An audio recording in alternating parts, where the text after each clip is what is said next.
You don't want to be every time, no. I would like to personally welcome you to Man Hour After Dark. Say that thing. While I bring you the host, Mike, Buck, and Cone. You know who's coming to the stage. Sports talk than what you about to hear right here. I second that. Go. You know that it's us when we talking about sports. Giving you facts on the field to the core. Tune in, we need the support. 1 hour too short, then listen some more. On all your stations, not dropping no music. Starts like Adidas, but Nike just do it. Down 4 in the 4th, we go for the win. Michael 2 seconds, we taking it in. Buck, Mike, and Combs, you know what's going on. Man, now we're After Dark, no LA, we the big spark. No 4th and inches won't cut short. Got the best talking, it's all sports. Buzzing more than buzzer beaters. We coming live, all 3 speakers go. And what is up, Man Hour Nation? Michael Buckhouse here with the Man Hour. Be sure to head to manhourradio.com and check out the merchandise page. We got the blog section happening over there. And, of course, we got breaking news right there at the bottom right of the screen. manhourradio.com. Check it out. BC merch is live. The Team Buck merch is live. The new Man Hour logo merch is live. All the good stuff over there is live over there at manhourradio.com. But before we get too carried away into this fantastic show we have lined up for you guys, we got to welcome the man, the myth, the legend himself, the peanut butter to my ladies, Brandon Beastie Combs. What's going on, Combsy? What is going on, Michael Buckheiser? What is going on, Belly Up Sports, 313 The Flash, everybody else who's watching us tonight? What is going on? Man, I am freaking fired up. I had a very long conversation today with a buddy of mine who I've worked through different levels of baseball with. He is very tied in to Major League Baseball and what's going on and what happened in the meeting. So stay tuned because you are not going to want to miss what I have to say. Yeah, so speaking of that tonight, guys, we do have a great show for you lined up tonight. We are going to talk some Major League Baseball. The first 2 games or the first 2 series of the regular season have been postponed. We're going to dabble in some NFL talk. Deshaun Watson, Josh McDaniels, and Derek Carr, and Jimmy G. Where do they all land? Matt LaFleur done with Aaron Rodgers. We have a murder in the UFC. Imagine that. Surprise, surprise, surprise. A fighter gets angry. And then some NBA talk, Combs. Eastern Conference is on fire. 4.5 games separate from 2nd to 7th seed. Man, this is going to make for an incredible NBA. Rest 3 months ish or so. Yeah, there's 15 games left. I think middle of May. I think it's usually when their playoffs start, something like that. So let's go ahead and address the elephant in the room, Combs. Here, Major League Baseball will not start on time. First two series of the season have been canceled. Rob Manfred has been working on his golf swing and smiling in press conferences. You said it yourself. You have an insider on the whole gig that is happening over there. What have you heard? So, first things first, right? MLB kind of let me call it what it is. They gave me the baseball blue balls. Okay, yeah. They're all night. They're talking about on Monday. They're talking. Oh yeah, we've got a deal. We're so close. We're gonna have a deal. And I'm sitting here talking on the show about we're gonna have a deal. I bet by the time we wake up in the morning, we're gonna have something to talk about. Baseball's back. Can't wait. And then Monday, I wake up and I hear that they were up till 2:30 having a meeting, and they extended it till 5:30 the next day. Right. So yesterday, I'm waiting all day long. I'm like, all right, we're going to have a deal by 5 o'clock. It's going to be great. We're going to get baseball. And then about 4:30, I hear the news that the players had decided to reject the owner's last offer. And then I listened to the press conferences. And let me tell you something. This jagbag Rob Manfred, who is exactly what I just said. He is a jagbag. This guy is ruining the game. Him and the owners are just flat out. They don't give a shit about baseball. They don't care about the game. They don't care about the fans. They don't care about the players. They don't care about the game. They care about lining their pockets with money. It's flat out. It's plain and simple. And this gas bag comes out and talks about, there was no lack of effort by either side. We want to play games as soon as possible. So not only are you a jagbag, Rob Manfred, but you're a liar.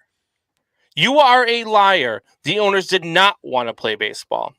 I spoke with somebody today who was a part of being around the guys who were in the meetings, being around the guys and talking with the guys who were trying to fight to get the season started, and that's the players.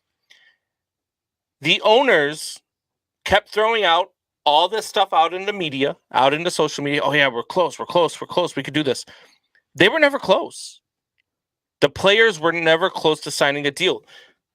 The owners thought that the closer they got to this deadline, they were actually afraid the players were going to accept this deal to get the season started, because the owners in the first month of the season actually lose revenue. They lose revenue on ticket sales because not many people are going in the winter months when it's cold. Kids are still in school. There's not very much attendance during day games. And then at night games, it's weeknights. Kids have school. Nobody's really going to games in April, except for clowns like me. So the owners threw out all of these different objectives towards the players and gave them offers that they knew the players were going to resist. And all because they want a shorter season. They want to shorten seasons. The MLB owners do not want to play games in March and April. The MLB owners want to start the preseason in mid-April and start the season in mid-May. And now, while that might appease guys like Buck, that might appease guys like Torrey, who only watches when his team is playing, and when his team isn't playing, doesn't care about the game. It might appease guys like that, but it doesn't appease the baseball fan, the actual baseball fans who want baseball, want their game. And what are these owners doing? They are ruining the damn game. They don't give a damn about the players. They don't give a damn about the fans.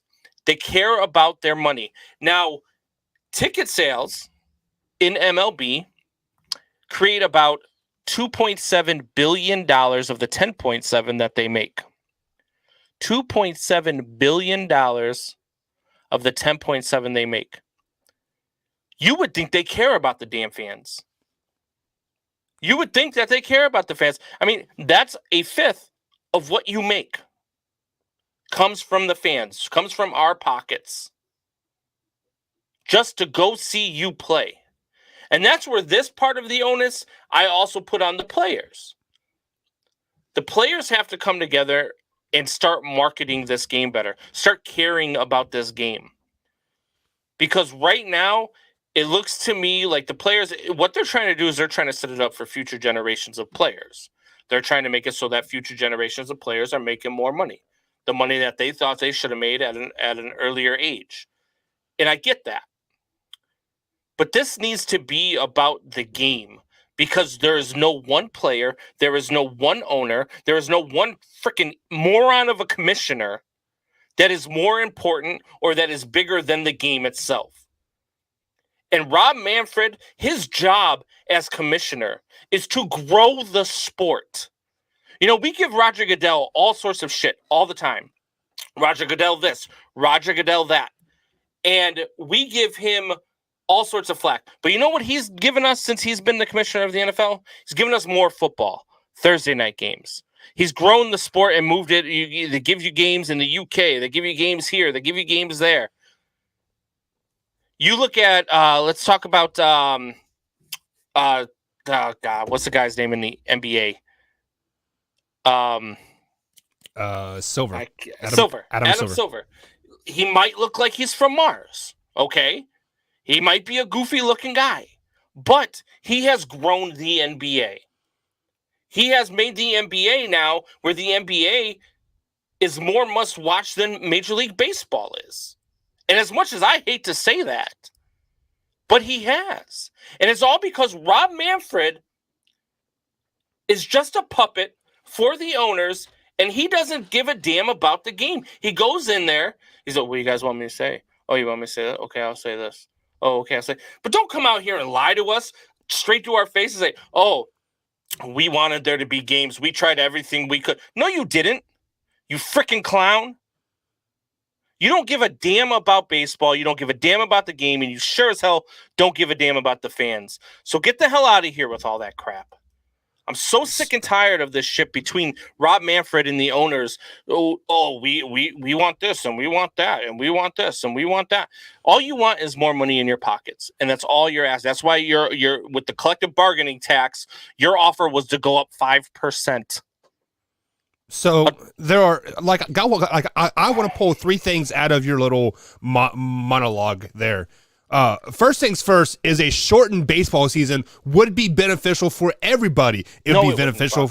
It would be beneficial for the players. It'd be beneficial for the owners. It'd be beneficial for everybody. Simply because of the fact that they are the last number I heard, they were around $10 million off on the deals for the base salary pay to where the owners want to offer. If you shorten that Major League Baseball season, that $10 million kind of goes out the window, Combs. Let's just be flat out honest. Just because when you shorten the game by 30 games, that's roughly $10 million worth of pay. You take away those 30 games, the players kind of don't have a leg to stand on anymore, and they're actually making more money because you're making the same amount of money in a shortened season, and then the owners are making money just because you said they flat out lose money the first month of the season anyways. So kick it back to May, kick it back to June, where baseball should be played in the summer. It's a summer sport. So I mean, that right there makes 100% sense. Number two, Rod Manfred does say what the owners want to hear, because ultimately Rod Manfred gets paid by the owners. He doesn't get paid by the players. He doesn't get paid by the TV deals. He gets paid by the owners.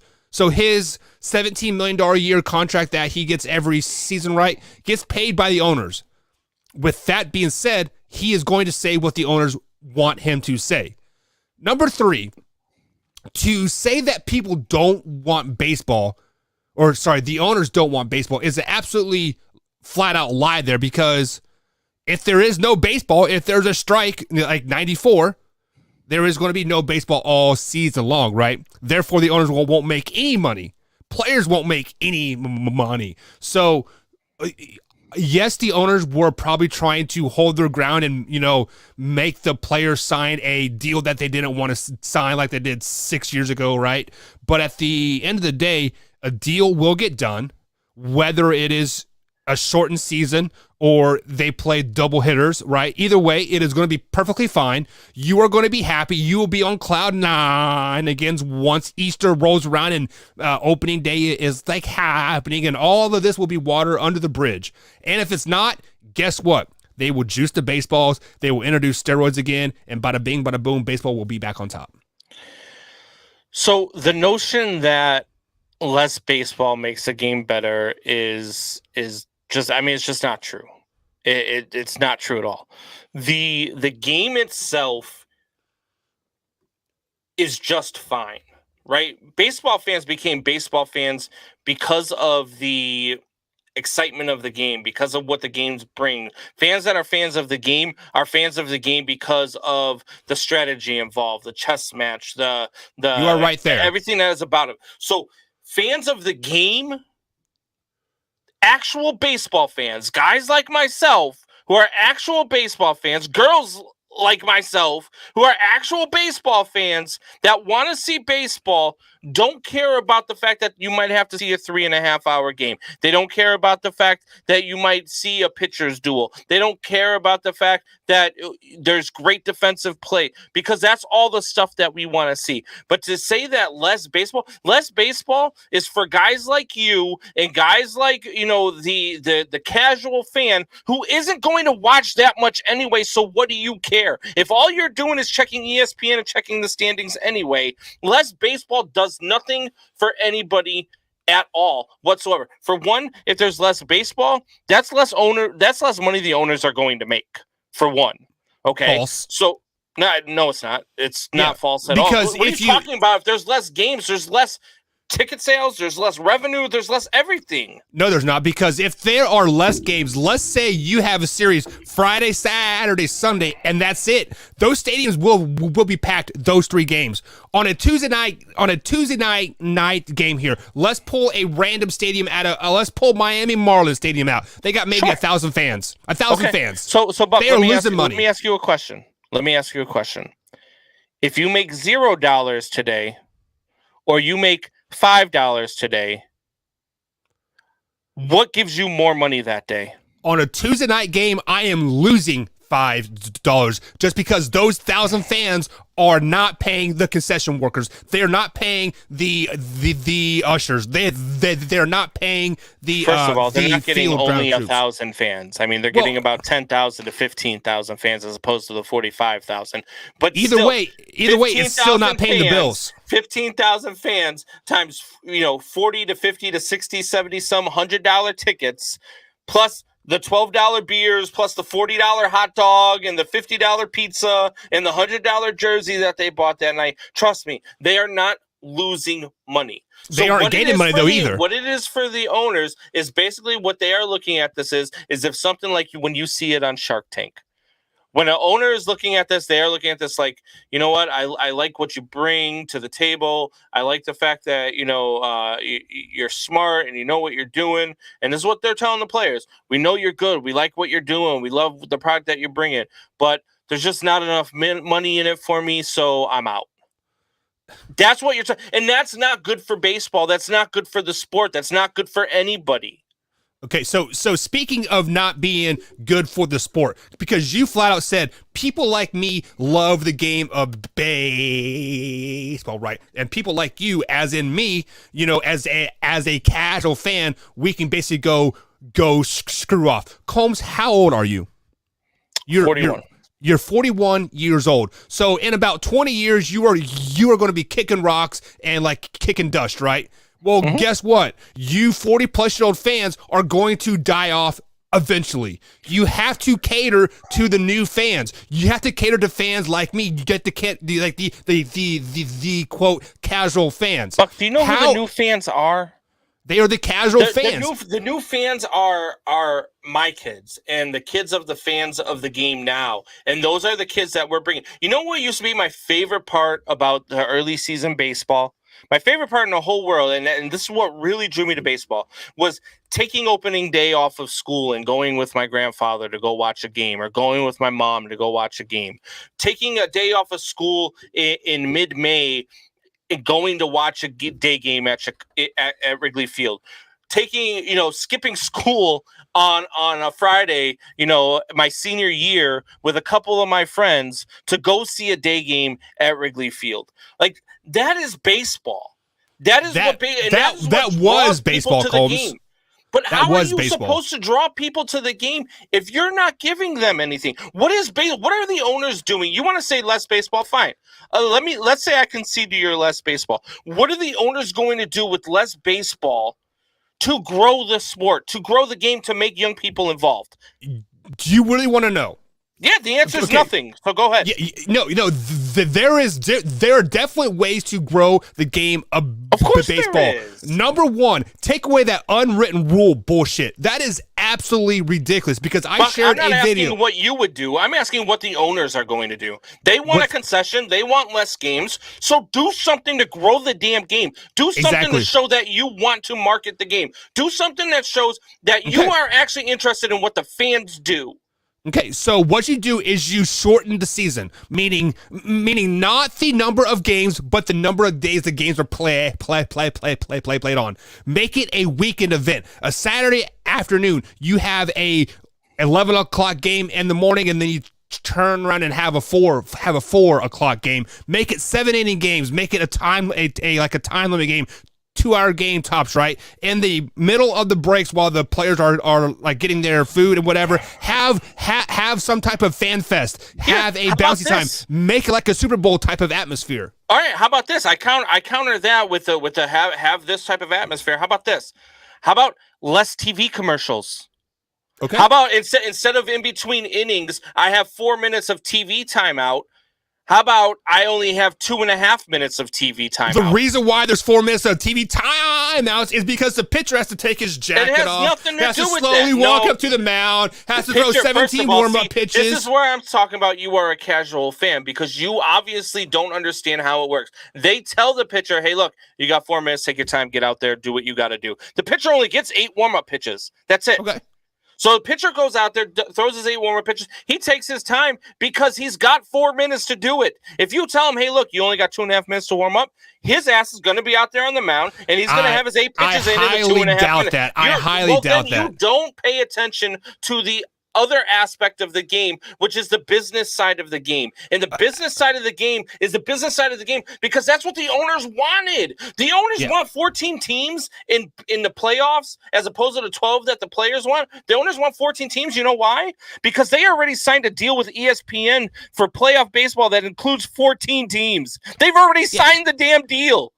I get the business side of things. Trust me, I have a business mind. Here on the Man Hour, I am consistently thinking of how we can market, like how can we grow, how can we do this, and this. I'm never satisfied with the product what we have right now. I am an owner, and I always see the future. I get the owner aspect of it, but on the flip side of the coin, the reason why you have to have 4-minute TV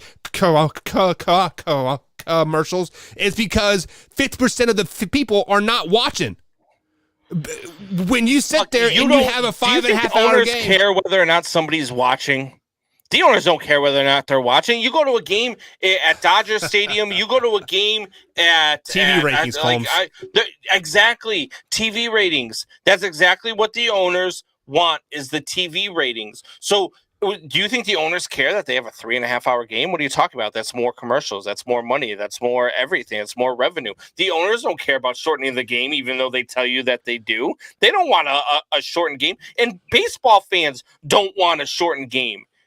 Guys like you want a short game. Guys that are only going to watch maybe what? What do you watch in total for a full game? You watch what? Maybe 15 games of the Royals this season? No. I watched the first lineup through, so probably the first 3, maybe 4 innings tops, and then I skipped the 5 through 7, and then the 7th inning I turn it back on. Okay, so I'm talking about full games in total. You probably you watch about 15 games a year, probably, right? So probably 2 out of every 5, like it counts as a full game.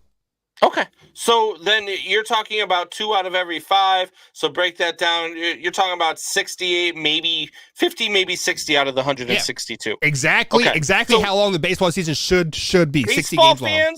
Baseball fans care about the national game. They care about, I'll watch the Angels versus the A's at freaking 10 o'clock at night. And I'll watch the entire damn game and won't go to bed till it's over if it's captivating enough. Baseball fans don't do that. Baseball enthusiasts do that. You are a baseball enthusiast. I am a baseball fan. As a fan, I will watch the primetime game. I will watch the Sunday night baseball game. I will sit there and I watch that because Alex Rodriguez is very entertaining. Shut your damn mouth right now. I will punch you in the throat. I'm already about to punch you in the throat, but start talking about A-Rod being entertaining, I'm really going to punch you in the throat. And the casual baseball fan, even if you want to market it on a local level, which they don't do, minus the billboards you see driving down the highway where the guy's not allowed to wear his jersey because the owners don't freaking allow them to advertise, they don't market the game, not even locally. Even locally. The owners don't care about marketing the game. They don't care about growing the game. They don't care about bringing the young fans into it. You know what they used to have when I was a kid? They would have actual clinics on the field for youth baseball players. They would have the players come to the games. Sometimes players would show up to the local ball field to help out with the coaches for an hour. They don't do that stuff. They don't market that stuff. You could have, look, I'm telling you right now, Javier Baez is probably one of the most popular guys in Chicago over the last 4 or 5 years. If Javier Baez was walking down the street, unless Michelle isn't standing next to him, I would guess that about 65% of the people in Chicago wouldn't know who he was. Right. You are absolutely right. I mean, baseball does do a piss poor job of marketing. They can do a whole lot better. But you could also say that about many other sports. But I guess on the other, like on the flip side, of that, the NFL has the Play 60 thing. They have the Walter Payton Player of the Year, so it encouraged them to get out and whatnot. Yeah, so, create fields. Why? I don't understand how in Chicago you don't have a Little League field that is a mini replica of Wrigley Field or a mini replica of Comiskey Park, which is now a guaranteed rate field. Or how in Boston you don't have a Little League field that is a replica of Fenway Park. Or, you know what I mean? Like, these are things that you are missing out on. Have your local Little League World Series played at Wrigley Field or play at U.S. Cellular Field or guaranteed, whatever the hell they're calling it now. Play your local Little League championship on that field. Do you know how much it would mean to little kids to step on the same ball field as their favorite freaking player? Well, just those little things. What they probably should do is where is the World Series held at? Pennsylvania, right? What's the name of that town? They do a game there every year now. They do a game during the Little League World Series. So I'm saying is those 4 or 5 Little League World Series at the fields that they have out there, they should make it a Fenway Park. There's all sorts of things Major League Baseball could do, but that would involve spending more money, and the owners don't want to spend any more money. They're taking 65% of the revenue home. Why would they want to spend any more money on anything? They're getting their $6 billion out of the $10 billion. They don't care. All right, guys, we are up against the first break tonight, but before though, we got to jump into the chat. We see my man Alpha Rob jump in the chat. What's up, Alpha Rob? Glad to see you in tonight. Michelle is in the chat. What's up, Michelle? And she says, "Nice frame, Holmes. Nice frame." So as you guys know, like I spy Justin Fields' salute to military jersey back there, Holmes. Are you pretty proud of that right there? That's a new piece that I just got. I actually traded my Justin Fields helmet for it, along with my Travis Kelce helmet. Sorry, Buck. But I got this salute to service jersey here. It's actually pretty damn nice. It's got the Bears logo, Justin Fields. Yep. Got all the military logos on the back. Got a little black and white American flag with some Justin Fields pictures in the corner. It's pretty sweet. I like it. So here on camera, it is a little hard to see. Maybe you should put some like LED lights around it to make like pop a little bit. Maybe that'll. Ooh, that's an idea. Cool. So Alpha Rob says Rob Manfred don't promote baseball. Exactly what we were saying. You're absolutely 100% right, Drew. So Rob. Rob, how would you promote baseball? Let's say Alpha Rob is the baseball commissioner for the next 3 years. How would you promote baseball? Let me know in the chat. And of course, we got Drew there. What's up, Drew? Hope you're having a great day. And then Ryan from over on the Facebook says Rod Manfred's legacy is now submitted as the commissioner of baseball, and he will be remembered for the Astros cheating scandal, the first lockout since the 90s.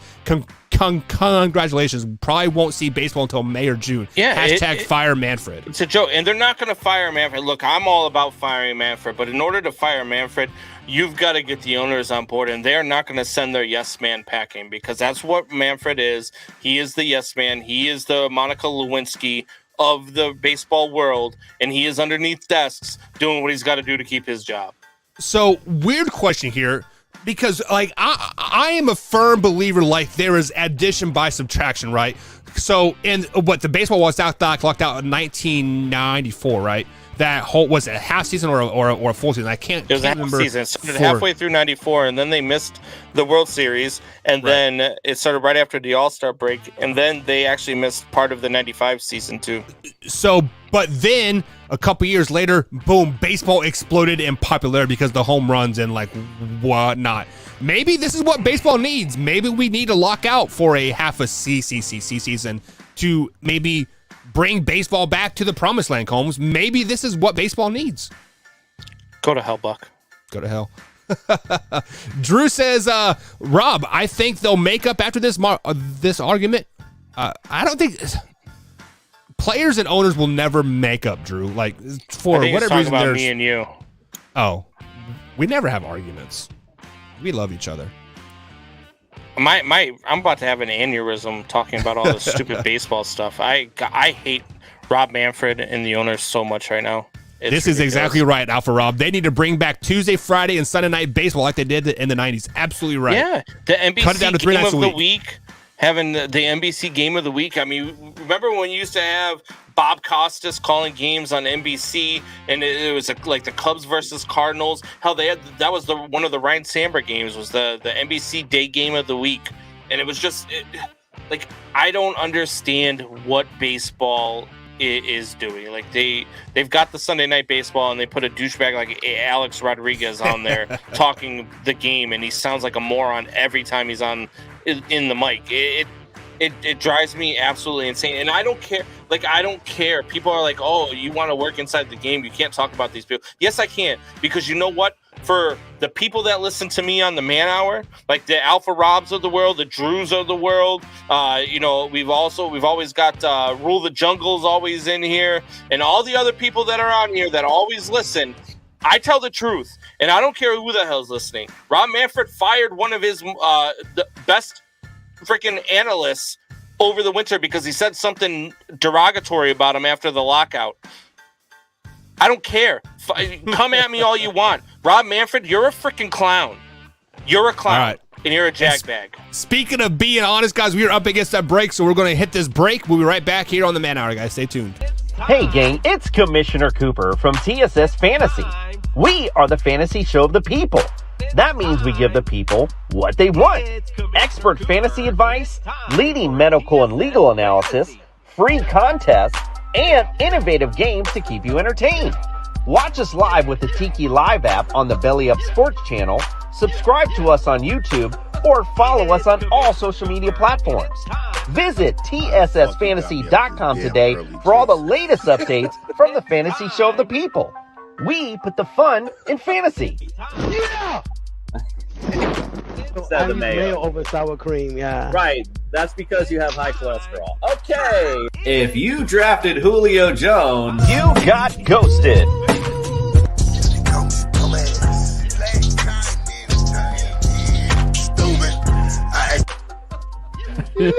This is amazing. TSS Fantasy is like an orgasm. If I had a cigarette, I'd smoke it. I'm pumped to be here.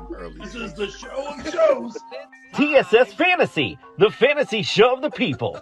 I was built to last with the limbs I'm weaving. I could change the past alone. Achieving, got my foot on the gas, never stop competing. If you break my glass, then this life's gonna end. I wanna be the best in the game, invest in my name. Check no restraints, I'm obsessed with the pain. I ingest, I retain, assess and I change. Possessed by the thought I'll be free one day from society's restraints. Money, clout and fame, mud, disease, a plague. We all love to hate, have to play the game, have to make a name. All our insecurities are on display. This is war with the enemy, think that it was meant to be. Living in a time where disease is on every screen. I won't let them fester me, I know most are festering. Negativity is a plague for the mentally weak. No mercy, all I got is working. Never stop searching, never quench the thirsty. I'm toxic and psychotic, with this logic you can't stop it. It's been chronic since I was a boy, so neurotic and chaotic. Go! To last with the webs I'm weaving, I could change the past with all I'm achieving. Got my foot on gas, never stop competing. If you break like glass, then this life's gonna eat 'em. And welcome back to the Man Hour, guys. Michael Buckkosh along with Brandon Beastie Combs tonight. Combs, before we welcome people back to the show, tell them people about the Takeaway 22 merch over there at manhourradio.com. Yeah, so the Takeaway 22 merch is geared towards the Till Valhalla project. 22 veterans a day commit suicide. That is 22 too many. And we always want to donate and give love to our veterans. I'm a veteran myself, so I'm very active with the Till Valhalla project. Takeaway 22, for every Takeaway 22 piece of merch that is purchased, the proceeds will go to the Till Valhalla project. It helps give plaques and gravestones, and helps pay for funerals of veterans, for families who can't afford to pay for them. So it's a great cause. So if you can, check out the Takeaway 22 merch, get yourself some, and support the cause. Yeah, definitely support the cause over at manhourradio.com. We donated over $150 last month to that project, so hopefully this month we can double that and get to a $300 or $400 goal. And with everything that is happening in the world right now, I'm sure unfortunately, we are going to have a lot more PTSD and stuff like that moving forward after all this stuff is said and done. So, guys, we talked a little bit about the baseball lockout well before break. And if you missed any part of it, head over to youtube.com/manhour, and I will upload those clips throughout the night and the day tomorrow. Or you can also check it out on bellyup.tv tomorrow at 8 a.m. or 3 p.m. East Coast time, guys. Two brand new episodes over there tomorrow at bellyup.tv. So, Combs, it is time to get into some NFL talk. The combine is happening right now. The draft is about a month and a half away, and basically NFL free agency season starts March 14th as well. But I saw a tweet today that the general manager for the Miami Dolphins officially said that we are out on Deshaun Watson. We don't want Deshaun Watson. We don't want him even in Florida. So, Combs, with that being said, what is the best fit in your eyes for Deshaun Watson? Man, there's a couple of them. So, I really like the idea of him with the Steelers. I think him under the tutelage of Mike Tomlin, I really think that they've already got the weapons there. Got a pretty good defense. That would be one landing spot I could see for him. Another landing spot that would be good for Deshaun Watson man, I would say probably, I'm trying to think right now off the cuff. I would say, you have to go somewhere like Tampa Bay would probably be a good landing spot, and San Francisco might be another one. Yeah, so when I think of Deshaun Watson, like his whole time in Clemson, his whole time at Houston, he has been the man. Like, he has been the guy on the show, on the team. And I almost wonder what he would do, what he would form on a team that he didn't have to be an elite level quarterback just to be a 500 team. So when I start looking and I start gazing the landscape, a team right here in my backyard, the Indianapolis Colts, they are looking to move away from Carson Wentz. Right now, they're talking to Mitchell Trubisky to bring him in. That would be an absolute dumpster fire. So the Colts have, I believe it's $35 million in cap space. They have quite a few picks that they could offer Houston, and maybe some players because the Houston Texans need offensive line help, and the Colts are very, very deep at the offensive line. So a team like the Indianapolis Colts, if I was Deshaun Watson, would really, really intrigue me. I do like your Pittsburgh Steelers, but unfortunately, he is going to end up on a team like the Jets, like the Giants, just because. Let me throw a curveball at you then. We're going to talk about this in a little bit, but they still haven't started talks with Derek Carr yet. What about Deshaun Watson for Derek Carr, Houston, and the Raiders making a trade? No, because that would be meme city. Just because, let's say Watson does end up going to like jail, that is just another guy on the calendar, like on the wall for the Las Vegas Raiders. Watson just needs to get away from Houston and get away from an owner who's been trying to set him up. The fact that Watson is going to be, talking, and I think it was at like 9 of these trials or these court hearings. It still boggles my mind that there's no criminal charges being pressed. Right. And all this is civil suits. He's not going to jail. He might end up paying off some money. But for one, we don't know how much of it is true. And for two, he's still a top 5 quarterback in this league. So with that being said, I see him going to the New York Football Giants because the Giants have openly said they're accepting offers for Saquon. They want to move on past Daniel Jones, and the Giants have not been a very good franchise for however long, ever since Eli won that Super Bowl, right? So why not give them the house plus Saquon plus Daniel Jones for a player like Deshaun Watson? Alpha Rob, I see your comment there. That's another one that I was thinking too. The Washington Commanders are looking for an upgrade at quarterback. See, Why I not like the Commanders? I like the quarterback that they have. What the hell's his name? What is his name? Combs, come on now. Who? Heineke? Yeah, Heineke. A guy like Heineke, like Over Deshaun Watson. Come on now. Do not get that Come on twisted. now. I am not saying Heineke is better than Deshaun Watson. But with that being said, if you were to go after a player like Deshaun Watson for a Washington Commanders team, you are going to have to give up your defense. You are going to have to give up your Chase Young. No, you're not. You're going to have to give up a first and 2 second-round picks at this point. No, and I guarantee you they are going to try to get a Chase Young because we've heard Chase Young is on the trading block as well. You're not giving Chase Young up for Deshaun Watson. I'm sorry. I love Deshaun Watson. You're not going to give up a guy who could be the best defensive player of all time if he stays healthy. You're not giving up that guy. Yeah, we've seen dumber things, right? Yeah, I don't think you would have to give up Chase Young, to be honest with you. I think if you're Washington, you give up a first, 2 seconds, and maybe even Heineke to get Deshaun Watson. I'd take that. I'd sign up for that all day long if I'm the Washington Commanders. I mean, look, you're trying to move on from the Redskins stuff. You're never going to move on from your owner's stuff because your owner's stuff is his stuff, and he's going to continue to be an idiot. But you're trying to move on. You're trying to develop a winning program. And by developing that winning program, you get Deshaun Watson to come in there with that defense you already have and the weapons you already have on offense, because they do have weapons on offense. That's a very dangerous team in the NFC East. Let me ask you a question here. How many playoff wins does Deshaun Watson have? 0? Did he win one? I thought he won one. Maybe not. No, they lost to the Chiefs. Yeah, they lost to the Chiefs. Right. How many playoff wins does Heineke have? 0. Right? Yeah. Give me Heineke for a eighth of the price any day of the week. You're out of your mind. I like Heineke. I do. You're out of your mind, but you don't like him more than Deshaun Watson, and Deshaun Watson makes you a contender in the NFC.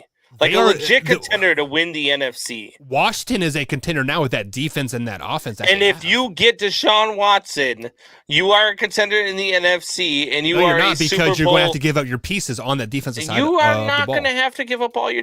No, you might have to give up one piece, but it's not going to be Chase Young. You're not. We'll be surprised. I'm telling you right now, you can get Deshaun Watson for a lot less than what you're thinking. And I don't know. Houston is ready to get rid of him. They're ready to move on. They're ready to give the ball over to their new young stud and get this thing moving. And I don't know. I do like the Washington idea. That was another team, Alpha Rob. I think to me, Washington and Pittsburgh make the most sense. Yeah, I do like Pittsburgh as well. So speaking of moving on, the Titans are looking to move on from Ryan Tannehill. Obviously not this year, but in a couple seasons down the road. And they are looking for Ryan Tannehill's predecessor in this year's draft. For one, do you think there is a quarterback that can replace Ryan Tannehill in this year's draft? And who can it be? Oh God. Ryan Tannehill, like, when you talk about replacing Ryan Tannehill, what in the hell? Watch your mouth. Sorry, some video or something just started playing and it like went full bore in my ear. But Ryan Tannehill is yeah, exactly. Ryan Tannehill is not one of those watch your mouth, Combs. Those quarterbacks that is going to be very hard to replace. So make me do it, aren't you? This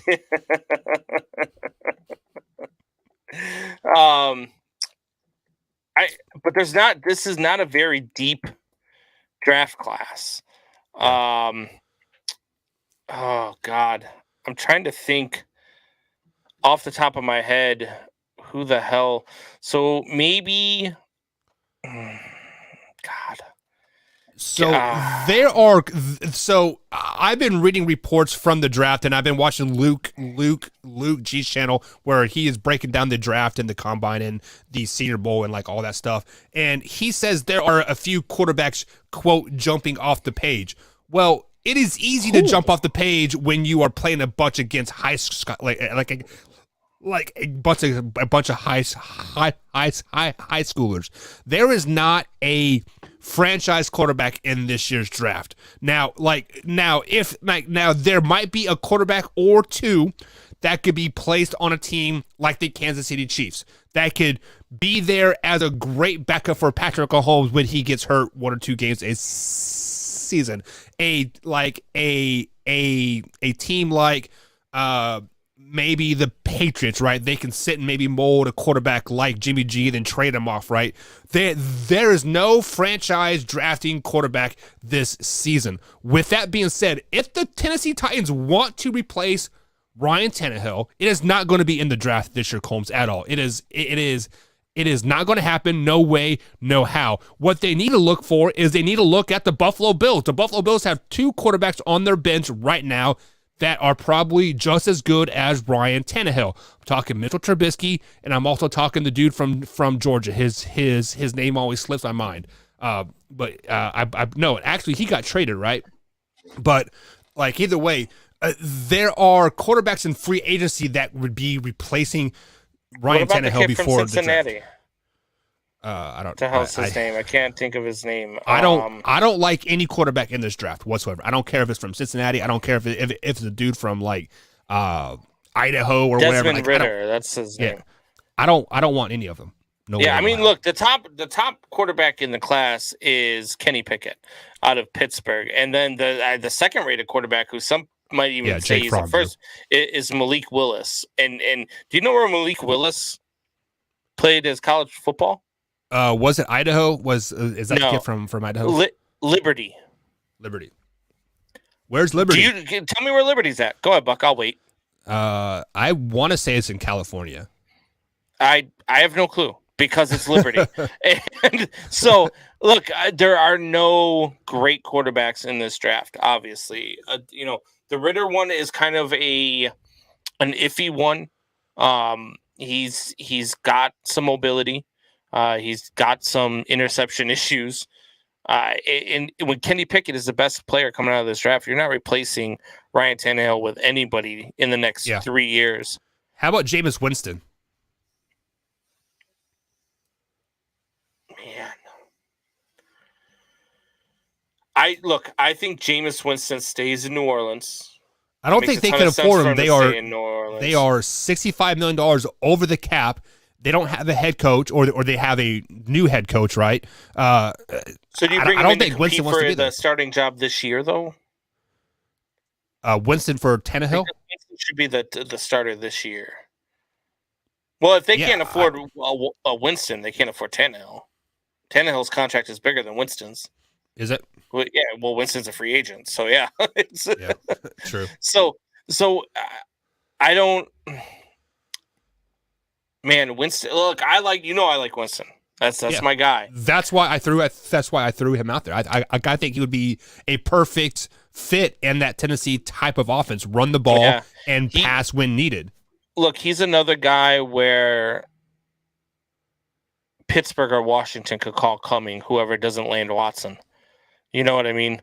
Winston is. But as far as Tannehill goes, I don't think you're replacing him anytime soon with anybody in the draft unless it's next season. Yeah.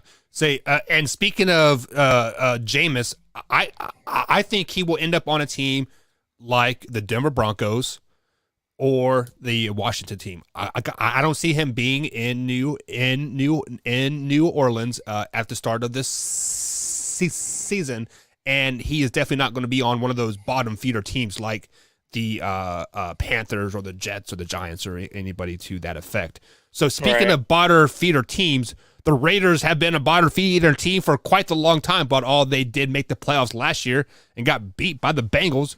Josh McDaniels, new head coach for the Las Vegas Raiders, said there are no deals on the table right now for Derek Carr.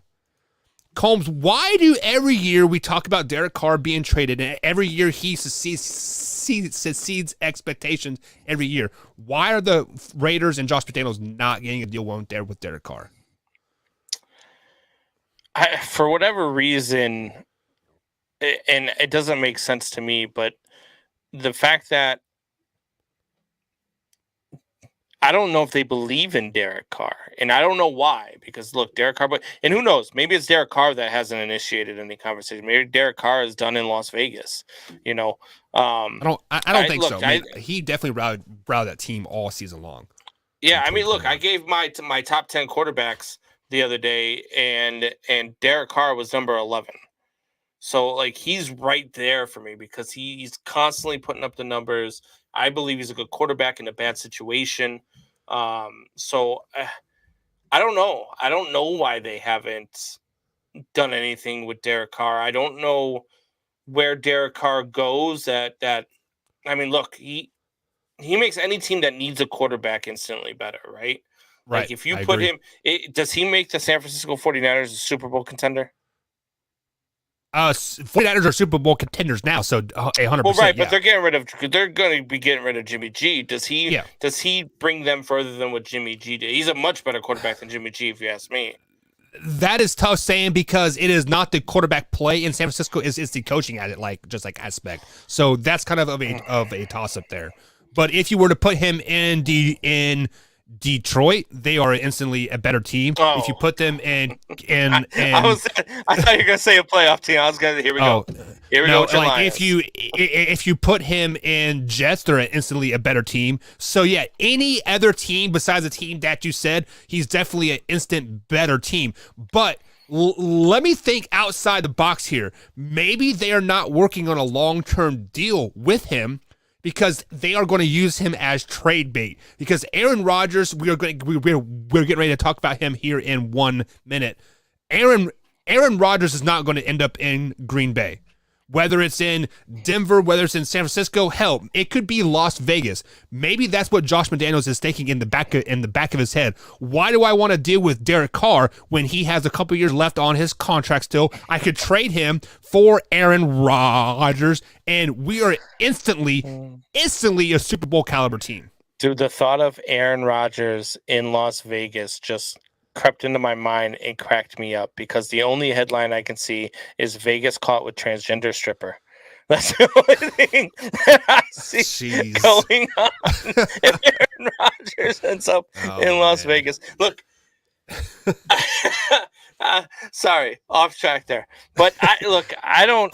Wait, pause. Why are you thinking transgender here? Like, we are here talking about football, and instantly you think about boobs and dick. Aaron Rodgers is that weirdo, right? Aaron Rodgers is that weirdo.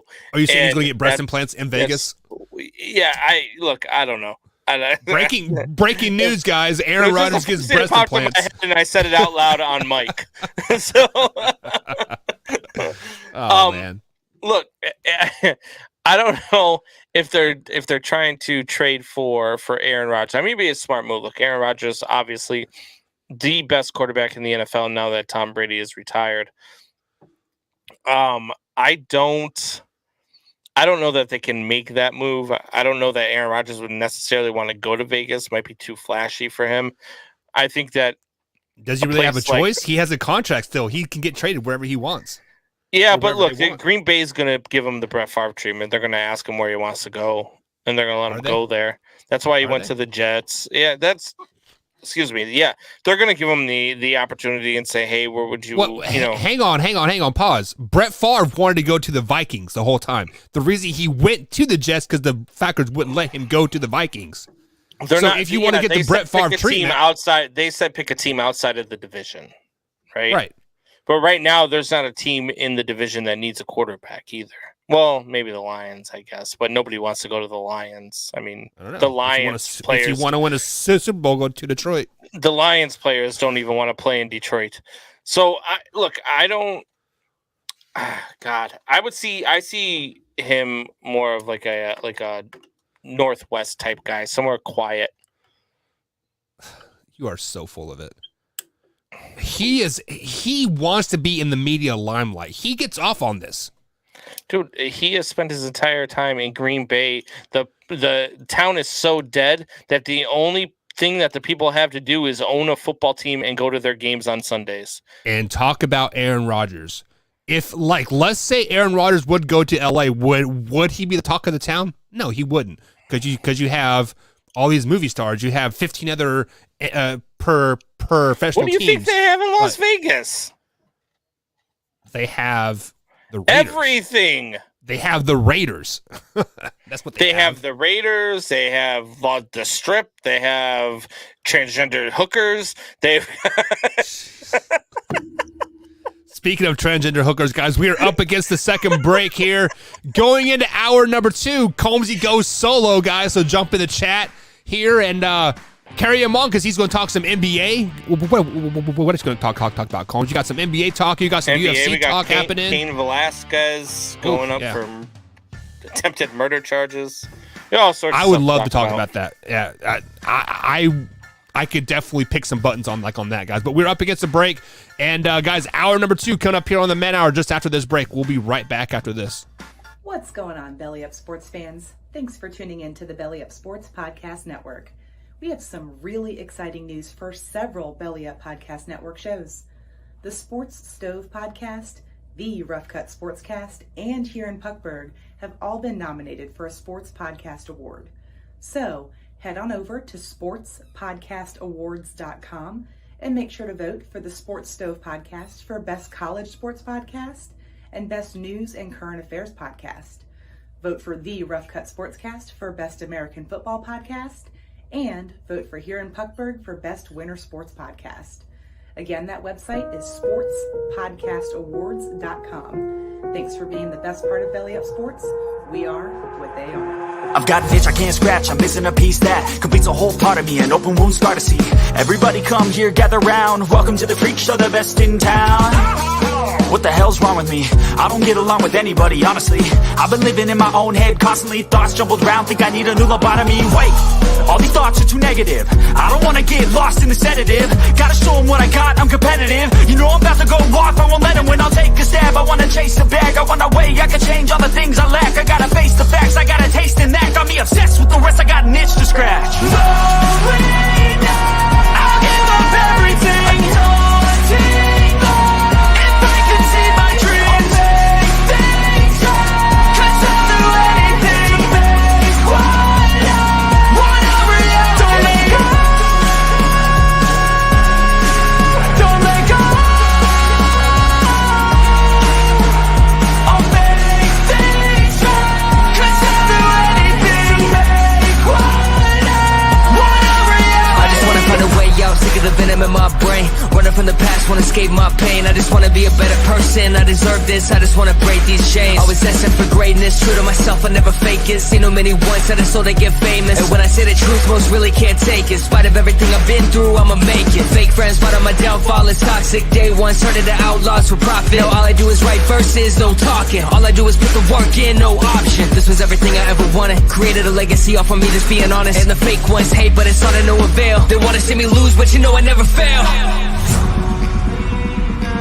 I'll give up everything, daunting life. If I can see my dream, make things right. 'Cause I'll do anything to make one a reality. I'll give up everything. Daunting life. If I can see my dreams, Make things right. 'cause I'll do anything to make one a reality. Don't let go. Don't let go. I'll make things right. 'Cause I'll do anything to make One one a reality.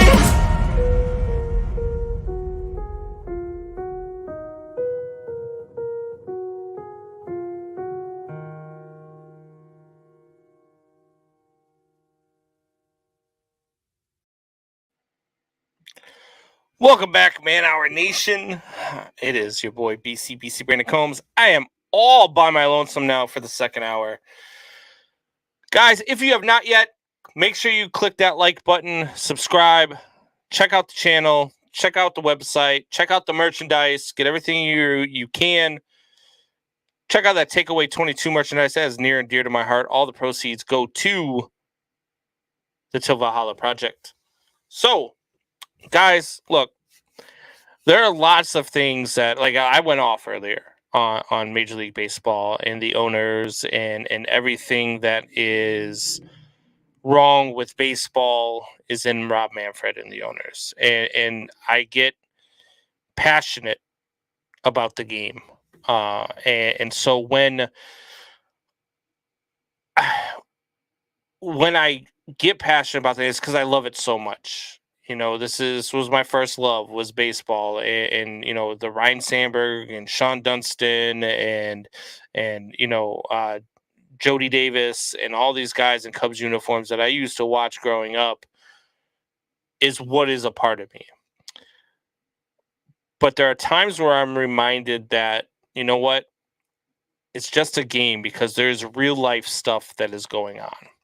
And one of the real life things going on right now is Cain Velasquez. And for whoever doesn't know who Cain Velasquez is, he's former UFC heavyweight champion. I'm a big, huge UFC fan. I was a big fan of Cain Velasquez, watching him in the UFC. Watched him win the heavyweight championship. It like, the guy was really, really good. But seeing what he's going through now is kind of puzzling, right? So I'll bring you guys this story here. You can find the story on ESPN.com. Mark Raimondi, he's the one that wrote the story. But it reads like this. Former heavyweight UFC champion Cain Velasquez was formally charged Wednesday with attempted premeditated murder and multiple gun assault charges in relation to a shooting Monday night in San Jose, California, according to a Santa Clara County District Attorney's Office news release. Velasquez, 39, is accused of targeting Henry Eugene Galarte, who is charged with alleged molesting one of Velasquez's young relatives. Velasquez faces 2 counts that could carry more than 20 years of jail time if he is convicted, per a court document. According to the district attorney's office, Velasquez was following Galarte's truck in his own vehicle during an 11-mile high-speed chase through San Jose, rammed the truck, and then fired a .40 caliber handgun multiple times into the truck, which carried Galarte and 2 older relatives. Galarte's 63-year-old stepfather, Paul Bender, was struck once in his arm and torso, but is expected to survive, court documents said. The sad tragedy is that Mr. Velasquez chose to take the law into his own hands, endangering the public and everyone in the truck, Santa Clara County DA Jeff Rosen said in a statement. This act of violence also causes more pain and suffering to his family. Velasquez was found and arrested afterward during the traffic stop, according to a court document. He is charged with attempted murder, shooting at an occupied motor vehicle or aircraft, 3 counts of assault with a firearm, 3 counts of assault with a deadly weapon, and willfully discharging a firearm from a vehicle, and carrying a loaded firearm with intent to commit a felony. Velasquez's scheduled arraignment Wednesday was continued until Monday morning, when there will also be a bail hearing. He is being held without bail at the Santa Clara County Main Jail North. According to court documents, Galarte, who was not injured in the incident, is accused of lewd or lascivious act upon a child under the age of 14. Galarte was released from custody February 25th without bail against the DA's orders. According to a statement from the DA's office, he was ordered to stay in home detention, remain 100 yards away from any child under 14, and wear an electronic monitoring bracelet, which he is allegedly on his way to obtaining when Velasquez gave chase. The child, who was under 10, told an officer from Santa Clara County Sheriff's Office on February 24th that Galarte took him into the bathroom of a daycare center and touched the child's genitals, per a court document obtained by ESPN. The child said Galarte could not tell anyone what happened and that this had occurred 100 times. In the court document, the child said he witnessed other kids go in the bathroom with Galarte as well. Galarte denied any wrongdoing, saying once he helped a child with his pants when he saw the child didn't have them on correctly. Galarte lives in the same building as the daycare center, which is owned by his mother. According to the court document, Galarte's mother told police she did not believe allegations against her son. Velasquez is a former 2-time UFC heavyweight champion and regarded as one of the best heavyweight fighters of all time. retired from MMA in 2019 and had a brief stint in WWE before being released at the onset of the coronavirus pandemic in 2020. Velasquez has been coaching at his longtime American Kickboxing Academy gym in San Jose. So, first things first. Okay. I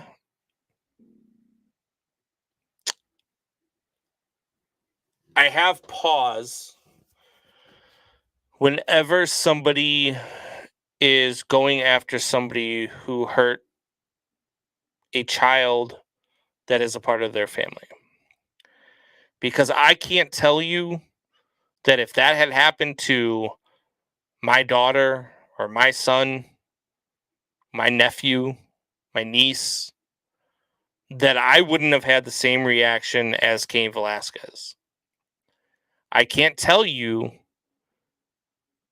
that if that had happened to me or my family, that I wouldn't immediately want revenge. What I can tell you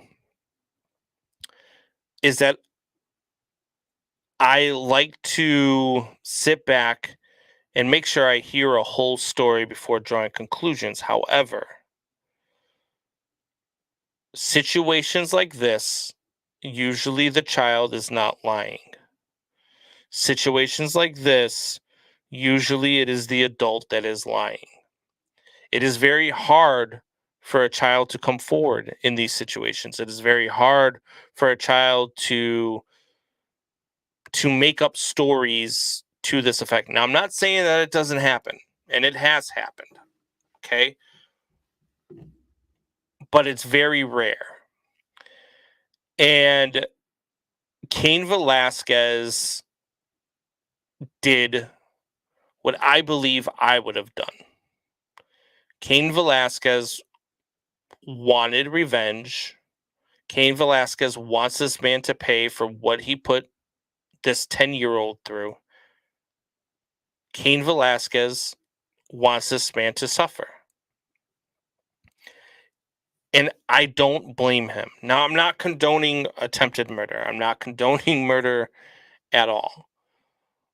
But there's stories around of a gentleman who is in prison, doing life in prison, that has killed 2 or 3 now child molesters in the same jail as him with a cane. Because what are you going to do to him? He's already doing life in prison. And I'm okay with that. Because there are 2 things in this world that I can't stand. And to the end of me, I will be okay with somebody taking care of business, for better lack of term. And that is somebody, a man who beats a woman or a child, and anybody who sexually assaults a child.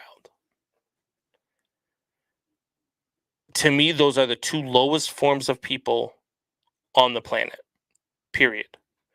And so I don't necessarily blame Cain Velasquez. And I actually hope that there is some way that his lawyers, which he's made plenty of money, so he's going to have a pretty damn good lawyer, can find a way to get him off of, some sort of, temporary insanity plea, rage, something, because that's what deserves to happen in this situation. This kid will never now lead a normal life because this 10-year-old is stuck with the trauma that this grown man bestowed upon him. And it makes me sick to my stomach to think that now this guy is all of a sudden some sort of victim, because he's not. Okay? I'm sorry that his father-in-law and mother-in-law were in the vehicle. I'm sorry that his father-in-law had to take a bullet. It's tough, right? But I'm with Cain Velasquez on this one. I would have done the same damn thing that Cain Velasquez did. And I'm telling you right now, if it were to ever happen, and I hope with every fiber of my being that it doesn't, but if it were to ever happen to somebody in my family, hell, I've been there when it's happened to people who weren't in my family, people who weren't even friends of mine, people who were friends of friends that told somebody something, and we went and took care of business. I'm not I'm not built to defend child molesters. I'm not built to look at them as victims. I'm not built to look at them in any other way than what they are, and that is scum. So I'm sorry, but I'm not sorry. This guy, the only thing that I wish would have happened in this situation was that Cain didn't miss his shot. Period. End of story. Going over the comments here, I see Alpha Rob and Drew are in the chat. Drew says, Papa and Mama Bear mode. Damn right. Look, man, when it comes to your kids, your job is to protect them. And they're the ones that don't know any better. So, I absolutely Papa and Mama Bear mode. And Cain Velasquez, I mean, look, the thing, Cain Velasquez didn't use a gun. If Cain Velasquez would have just gotten a hold of this guy, he would have torn him to shreds. It's just a shame that he didn't, because it would have been a lot more satisfying than shooting the guy. And Drew says they're called Avenging Angels. Yes. Yes, they are. F. says, we're on the same page with that, Combs. I can't stand those kind of guys. Me neither. I mean, look, you put your hands on a woman or you abuse a child, you're a scumbag. If you sexually assault a child, you are a scumbag.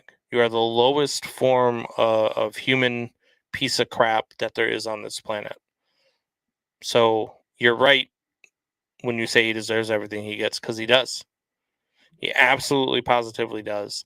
And, I just wish Cain Velasquez could have got a hold of him. I wish Cain Velasquez wouldn't have missed his shot. I wish Cain Velasquez wouldn't have done anything. And you know what? I hope the judge here sees the validity in those statements. And I hope the judge here has compassion towards Velasquez for what he was dealing with at that time, for what he and his family have been going through, for what this 10-year-old boy has been going through, and the others that this scumbag has done it to has been going through, and realize, you know what? Look, I know it was a traumatic experience, but you know what? We're going to find a way to look the other way, because that's what needs to happen here. When I first heard about this story, I didn't know about this side of things. When I first heard about this story yesterday, I was like, oh man, what did he do? I thought maybe he got into a bar fight. But then I saw the story about what had actually happened, and I'm with him. I'm with him 100%. So, Cain Velasquez, man, I hope that you will walk, and I hope that they find a way to find a loophole in order to let you go, because that's what deserves to happen in this one. So, all right, I am going to take another break, but when we get back, we are going to talk some NBA.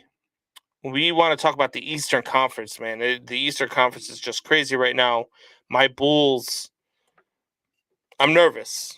I'm nervous about my Bulls. So stay with me. We'll be back. Give me a couple minutes.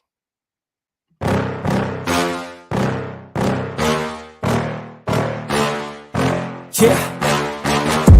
Please tell me that I can't, that I won't, that I fail, that I'll never make it out, yeah.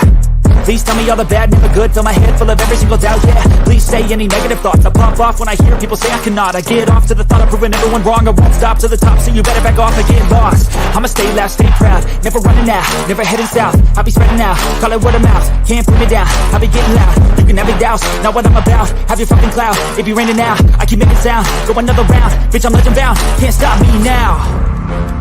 You don't wanna fuck with me. A slow burn like a disease. Just tell me that I can and I'll show you things that you couldn't believe. Just tell me that I can. Just tell me that I can. Just tell me that I can. Just tell me that I can.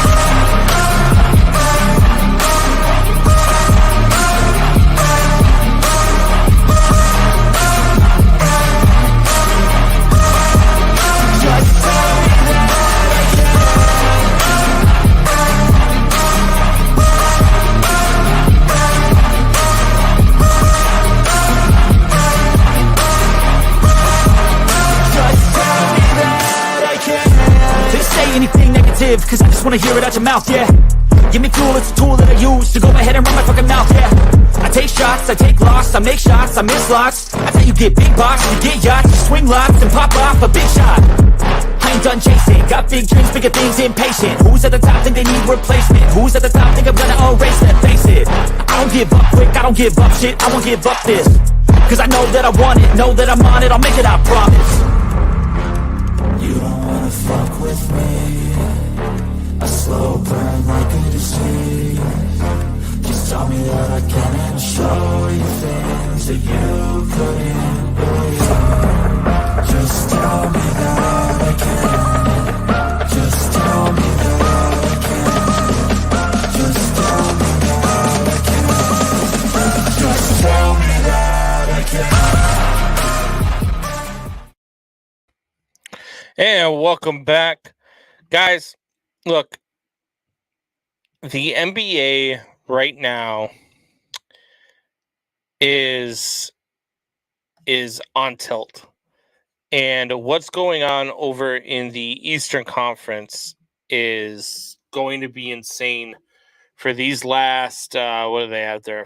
Probably about 62, so probably got 19 games left. Okay, so you've got the Bulls are the two. The Heat are the 1 seed. They're 2 games up on the Bulls.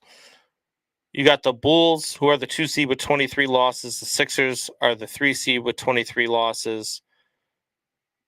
The Bucks are the 4 seed with 25 losses. Cleveland's got 25 losses. Then you got Boston and Toronto, each with 27 losses, before you get to the Nets at the 8 seed with 31 losses. The Hornets with 33. And the Atlanta Hawks with 32. So I'm looking at everything, and I'm looking at the schedules, and the Bulls have a killer second half. I mean, it is just absolutely brutal. You know, the schedule that they face right now, they've got the I'm pulling it up as we go here. I know they got the Atlanta Hawks next, I believe, if I remember correctly. Here it is.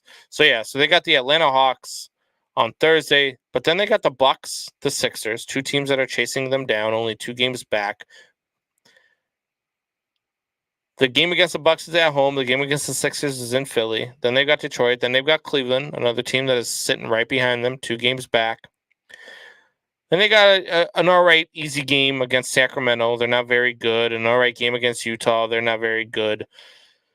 Then they get the Phoenix Suns, the Toronto Raptors, the Milwaukee Bucks, the New Orleans Pelicans, the Cleveland Cavaliers, New York Knicks, Washington, LA, Miami, Milwaukee, Boston, Charlotte, and Minnesota. I mean, that is a tough road. So I think that out of all those teams remaining, I think the Bulls might be the most likely to take a slide. And when only 4 games separate you between the 2 and the 7 seed, you've got an opportunity to really slide. And you might find yourself in a play-in game. And that's a tough spot to be in if you're the Chicago Bulls, especially after the first half of the season that you've had. It's been a tough road, and I see you there. Drew, want to know how your Suns have been doing. The Suns are all right in the West. They're not world beaters, but they're just kidding. They're 49-12, Drew. They're one of the best teams in the league. They've got the best record in the league. They're probably going to win the West. But the East is so close. The West is I mean, you got the Suns who are 49-12, then you got the Warriors who are 43-19. The Grizzlies are 43-20. And then after that, you go to Utah, Dallas, Denver, Minnesota, the Clippers. All of those guys are, further back. It's not as close as it is in the Eastern Conference. About, what is it here? I'm looking at it right now. So 4 games separate 2 through 7 in the East, and 10 games separate 2 through 7 in the West. So big difference there between the East and the West. But the Suns are good. And they're pretty damn good. Rob says, it looks like the Cavs will be in the playoffs for the first time without James. When was the last time that happened? Last time that happened might have been when Craig Elo was there and Jordan was knocking down shots over him. It's been a long time because LeBron James has been in the league for a long time. But I think that the Bulls might take the biggest slide in the East. And you're talking about the Cleveland Cavaliers. And I actually think the Cleveland Cavaliers might make the biggest jump in the East. Because I think that the Cleveland Cavaliers are a very good team. 36-25 where it sits right now. And their schedule down the stretch isn't the hardest schedule in the world. They don't have to play the same type of gauntlet like the Bulls do. They got the Hornets tonight, then they get the Sixers in Toronto. Those are 2 tough games. But then you get Indiana. You do have a game against Chicago, or actually 2 games against Chicago down the stretch. But you get Orlando a few times. They got a lot more games against a lot lesser competition. The Lakers, we'll talk about them in a few minutes. They've just been dreadful. You got the Detroit Pistons in there. They're not very good. The Los Angeles Clippers aren't very good. So you got a bunch of teams in there where you got an easy schedule, and I think that you could actually jump up and maybe even become the 2 seed as the Cleveland Cavaliers. I'm a big believer in what they're doing in Cleveland. I like this roster. The Cavaliers, to me, might be the second best team, maybe third best team in the Eastern Conference. They got the Okoro kid. They do have Rajon Rondo, who's been out with an injury. But still, you still got Kevin Love out there. Garland is one of them. And they got my guy from the Bulls, Lauri Markkanen, which is huge for them. Lauri Markkanen can shoot the lights out of the building. I really like Lauri Markkanen here in Chicago. I understood why the Bulls moved on from him, contractually speaking. But yeah, I really think that those 2 teams might make the biggest jump and the biggest slide, are the Bulls and the Cavaliers. I think they're on different paths right now. I hope my Bulls pull out of it. I really do. I hope they find a way to do something, but they are on a rough stretch, and I'm not so sure that that's how it's going to happen. Now, one of the other things that I want to talk to is the Lakers. So the Lakers are just, atrocious. They are so awful right now. And I don't know what's going to happen in LA this offseason. They're 27-34. A team with LeBron James and Anthony Davis, who Anthony Davis gets hurt every other night. But a LeBron James-led team, when was the last time you remember a LeBron James-led team being 7 games under 500?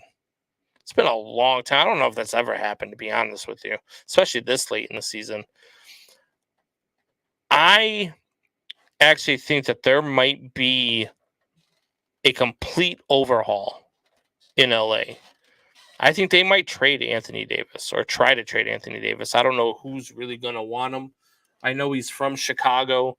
I don't see the Bulls making a move to get him. I wouldn't want Anthony Davis here. The guy can't stay healthy, can't stay on the court. So why would you want to give up assets for a guy who can't stay on the court? LeBron James, a lot of people are talking about he's going to play with Bronny. I think that that's true. But would you be surprised to see LeBron retire and then come back once Bronny comes back? Take a year off. Bronny comes into the league. You come back, you play with Bronny for a year, and then you call it a career. Like, to me, it makes a lot of sense. To me, you take a year off, you get a lot of rest, you refocus, you work out the way you want to work out, and without the stress of an NBA season, and you go and you play with your son for one more year, comeback year, you go on a retirement run, you let everybody say goodbye to you, and you bow out, and you hand off the torch to your son. Now, I don't think Bronny's going to be anything like his dad. I don't think anybody thinks that Bronny's going to be anything like his dad. But at some point, you've got to walk off into the sunset, right? So, I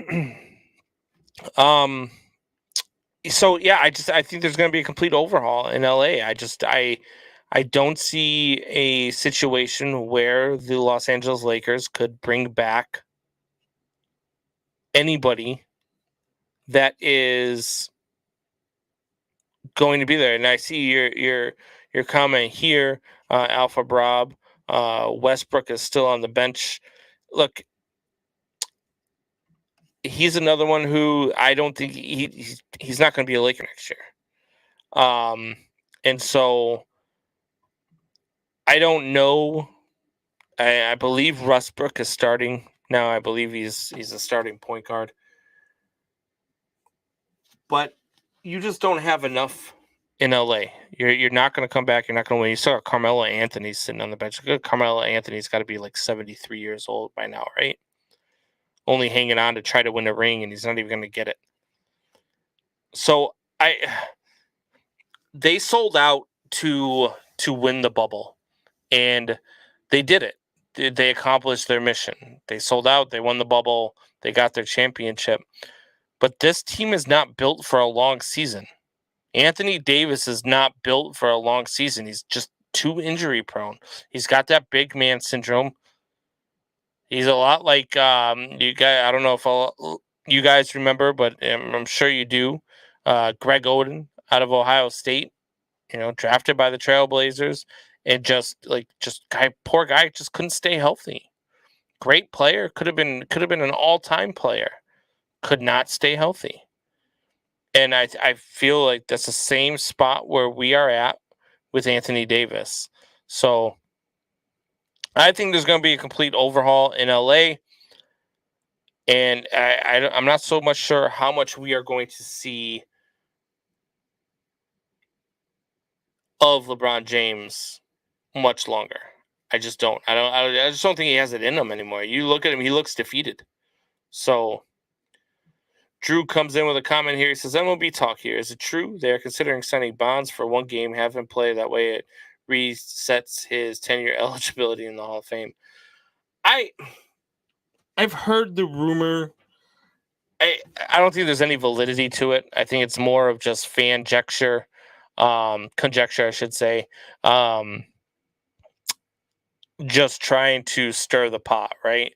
I think it's just fans saying that let's bring Bonds into the game, and that way it resets everything. It pisses off the writers, and maybe it gives them a shot to be a Hall of Famer again in the next 5 years after he retires.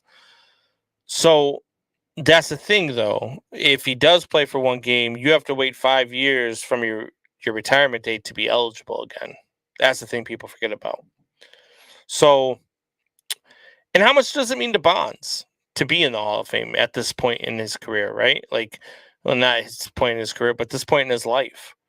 What does it mean to Bonds to be, in the Hall of Fame? I don't think he cares. I think he knows his legacy. I think he knows he was one of the greatest players, if not the greatest player of all time. I think Bonds understands his place in the history of the game. And for true baseball fans, not these idiot sports writers that are out there that want to vote against him and say, oh, blah, he ruined the integrity of the game. For true baseball fans, we know that we witnessed one of the greatest players of all time, if not the greatest player of all time, like I think he is, in our lifetime. Like, we got to witness that in our lifetime. Those people who got to see Babe Ruth and Lou Gehrig and Joe DiMaggio and that whole era of baseball, they were so lucky to see all that greatness and to see the greatest player of all time in most people's book of Babe Ruth, to be able to see him live. That was a privilege. That was something that they are lucky for. I wish that I could go back in those times and see those players play. If I had a time machine, I would love to go back and have a conversation with Jackie Robinson. That's the one guy I would love to just sit down and actually have an intelligent conversation with. Those people were lucky to see those guys. We were lucky because we got to see Barry Bonds. And a lot of those people didn't get to see that.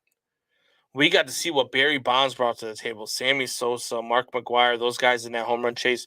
98, still the greatest summer of baseball I've ever witnessed, minus the 2016 season, which for sentimental reasons will always be my favorite year of baseball. But 98 was just such a fun summer. Watching all those home runs, watching everything that we witnessed. And then Barry Bonds with the 73 home runs. Like, watching that chase too. And then once he was, going in to break Hank Aaron's record, watching those games and watching him do what he was doing, there wasn't a thing Barry Bonds couldn't do on the baseball field that wasn't amazing. Not one thing. He was a defender at the highest of levels, perennial Gold Glove winner until he got older and his knees started to go, and he was hanging on a little bit too long. There's one knock I do have on Barry Bonds is I think he held on too long. He didn't retire early enough. But he wanted to break the record. He wanted to set the record. And I can't blame him for it's something he worked his entire life for. So I don't know if the rumors are true that he'll play a game. They're probably not true because at this point he's got to be, I don't even know how old he is. But you'd also have to play in a game for it to count. So, I just don't know. I don't know how much it means to him. I don't think it means that much to him. So, it's one of those things. And Alpha Rob comes up. What was the meanest baseball stare you've seen, Combs? Frank Robinson's stare when he was a manager was for me. Frank Robinson was funny as hell. I remember Frank Robinson. Remember when he was mad at the umpire and he just glared at the umpire? And he was just for like 2 minutes. I don't know if you've seen that footage yet, Alpha Rob, but you let me know if you've seen that footage where him and the umpire are just staring back and forth at one another. And they just, for 2 minutes, they just lock eyes and stare. And finally, the umpire just puts his head down and shakes his head because of a missed call, of a blown strike call. Those are the things that Frank Robinson brought to the table.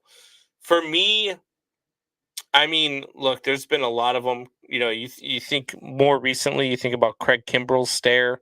That's a pretty intimidating stare, especially a guy who can throw 99 miles an hour. You look at, you think back to guys like Kyle Farnsworth.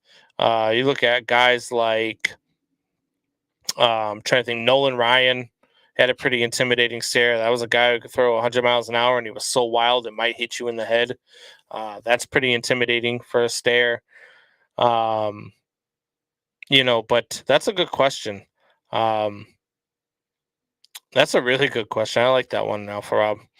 But I would have to go, if you're asking me to choose, I would probably go with Nolan Ryan because he was just an intimidating man. And especially the whole Robin Ventura thing where he, was pitching with blood on his jersey after he kicked Robin Ventura's ass for a little bit. There have been times where he, got hit in the nose and was pitching with a bloody nose, and he was intimidating. He was an intimidating man, and so I'm gonna go with Nolan Ryan on that one, Alpha Rob. Great question, good question in the chat. Drew says it could happen. Look at Gordie Howe. But see, so hockey to me it's a different animal, right? Because hockey players have a ton of respect. And when you've got a guy like Gordie Howe coming out and he's playing and he's, I don't know, in his 50s or 60s, those guys aren't taking a run at Gordie Howe, right? Those guys aren't running and trying to run him into the boards and crash them. They're allowing Gordie Howe to play like it's men's club night at the local ice rink, right? And I'm 41, I'm fat and out of shape, and I can still play men's league hockey. I'll still go and play a pickup game from time to time. So it's a different animal. Now you get into a baseball game where there is somebody who believes that you absolutely cheated the game, and you get into that batter's box and he wants to drill you. Do you really want to take that as a 50-plus-year-old man? Do you want to be there when you've got a guy like Sixto Sanchez freaking throwing 103, 104 miles an hour to just run one at your ribs because he doesn't like the fact that he believes you use steroids even though you've never tested positive? And baseball is a different animal than hockey is. And those stupid unwritten rules that they have could cause a lot of friction if Barry Bonds comes back to play for one game. But wouldn't it be great, Drew? Wouldn't it be great if he stepped onto that diamond one time and he got one at-bat, and that one at-bat was a home run? That would be amazing. That would be freaking amazing. I'm not against it. I'm not against it. I don't think it's true. I don't think it's true. Drew says Ryan Ventura and a headlock under one arm was slugging him in the face. It was the best. And I like Robin Ventura. He was one of my favorite White Sox players of all time was Robin Ventura. So, but when him and Nolan Ryan went at it was absolutely hilarious. I'll never forget that one for sure. Alpha Rob says the funniest fight I saw was Pedro throwing down Zimmer. He was always 80, wasn't he? He was. Pedro throwing down Zimmer was a scary moment as well, because he was 80 and fragile. And when you see him get up, it almost looked like he didn't even know what had happened. But that was a good one. Another good one in baseball, one of the funny ones was Roger Clemens throwing the bat at Piazza in the World Series. Even though nothing really happened, there was no fight that ensued, but that was just a funny moment in baseball that could have ended a lot worse than what it was. So Drew says, I can't stand Ventura. He's a whiny bitch. I liked Ventura. I thought he was a very good defensive ball player. Always hustled. Always ran out ground balls, always ran out pop flies, played the game the right way. He's one of those guys that I absolutely enjoyed watching his career. So, I look at things from a different perspective than a lot of people, right? Because, a lot of people will say Barry Bonds was a whiny bitch. I mean, and he wasn't the greatest person. He wasn't the greatest human being. Like, he was a jerk to a lot of people. I've seen a lot of baseball players who are jerks to a lot of people, and a lot of those players don't have any reason to not cater to the fans. I once saw Marquise Grissom. I once saw Marquise Grissom tell a fan off, a 10-year-old fan who was trying to get an autograph because he was on his phone while he was trying to get the autograph. Like, Marquise Grissom, really? You're Marquise Grissom. Who the hell are you? Like, so that type of stuff always cracks me up when you got players who are way bigger in their heads than they are out on the field, that don't cater to the fans, because the fans are the only reason you're there, buddy. I mean, the only reason you're there. You're not even a good ball player. So I look at those players and I like to see what you did on the field, and I take what you did off the field out of it, right? Because you look at a guy like Ty Cobb, who was just not a great human being, but on the field, the man was amazing. Nobody could hit like Ty Cobb could, and so I, I just another one is Cy Young. He's another guy who's known as a racist and kind of a jerk throughout baseball, but the numbers are undeniable. What you are on the field is very much different than the person that you are. Alfarad says, I miss those old Expos uniforms. So you know what, Alfarad? I actually have an Andre Dawson classic Expos uniform. It's my favorite logo. It's funny. I talk about all the time how Aubrey plays volleyball, and her assistant coach wears this hat, and it's a local firefighter hat. But it's letter. The numbers are like 134 or something like that. But they're in the same order as the Expos with the red, white, and blue. And when the first time I saw it, that's what I thought it was. I was like, is this guy really wearing an Expos hat? That's awesome. And then I saw, I was like, oh. So then I told his wife about it. And later on, he came up to me and he's like, you like the Expos hat? And he starts laughing. But I do. I love that logo. That's one of my favorite logos of all time. I really hope that Montreal gets a team back. I'd love to see the Expos logo come back. Or even if the Nationals would wear throwback Expos uniforms like once a week. Like, I would love it. I do. Anytime I'm playing MLB The Show, I use those Expos uniforms. Actually, my team that I you create your team on the show or whatnot. My away jersey is the Expos jersey. My home jersey is a throwback Cubs jersey. But I do love those old uniforms. That logo is amazing.